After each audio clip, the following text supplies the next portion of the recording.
আজকের ভিডিওতে 125 সিসি সেগমেন্টের সেরা দুইটা বাইক নিয়ে কথা বলবো। এই 2025 সালে কোন দুইটা বাইক আপনার জন্য বেস্ট চয়েস হতে পারে।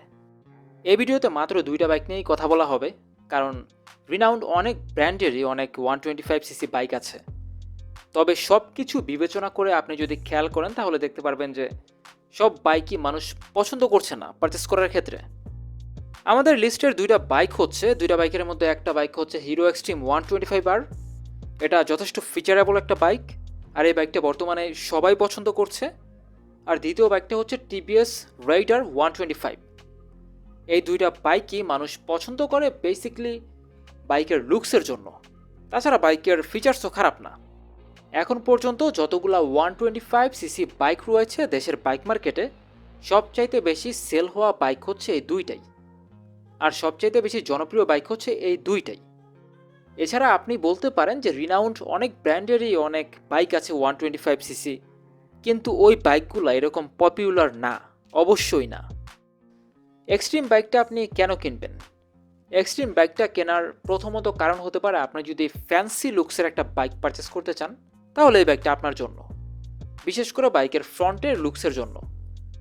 এরকম লুকসের 125 সিসি কোনো ব্র্যান্ডই এখন পর্যন্ত দেশে দিতে পারেনি। বাইকের পাওয়ার এবং টর্ক ডেলিভারি ক্ষমতাও খারাপ না, একটা 125 সিসি বাইক অনুযায়ী ঠিকই আছে। আপনি পাওয়ার প্রডিউস করতে পারবেন 11.40 বিএইচপি এবং টর্ক প্রডিউস করতে পারবেন 10.50 নিউটন মিটার। আর আপনি মাইলেজ পাবেন 45 থেকে 50 কিলোমিটার। তবে বাইকের মাইলেজ আরও কিছুটা বেশি হওয়া প্রয়োজন ছিল একটা 125 সিসি বাইক অনুযায়ী। তবে বাইকের ব্রেকিং বাইট যথেষ্ট স্ট্রং, এটা আপনাকে যথেষ্ট সাপোর্ট দিবে। এটাও এখন পর্যন্ত যতগুলো বাইক লঞ্চ করা হয়েছে দেশীয় বাইক মার্কেটে 125 সিসি সেগমেন্টে, কোনো বাইকে এবিএস নাই। এটাই একমাত্র বাইক যে বাইকে সিঙ্গেল চ্যানেল এবিএস ইউজ করা হয়েছে। এখন 125 সিসি সেগমেন্টে আমি কিন্তু কোনো নেগেটিভ স্পোর্টস বা স্পোর্টস বাইকের কথা বলছি না।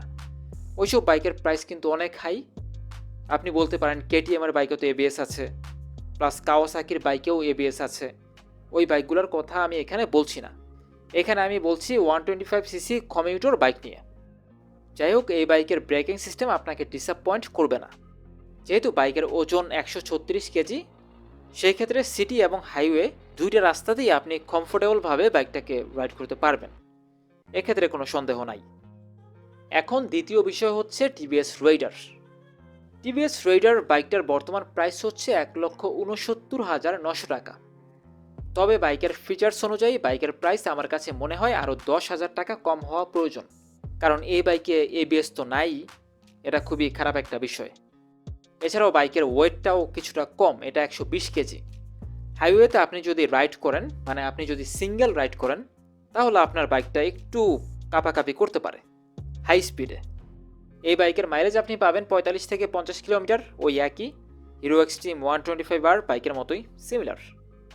তবে হিরো এক্সট্রিম বাইক থেকে এই বাইকের পাওয়ার ডেলিভারি ক্ষমতা কিছুটা বেশি, এটা 12 বিএইচপি।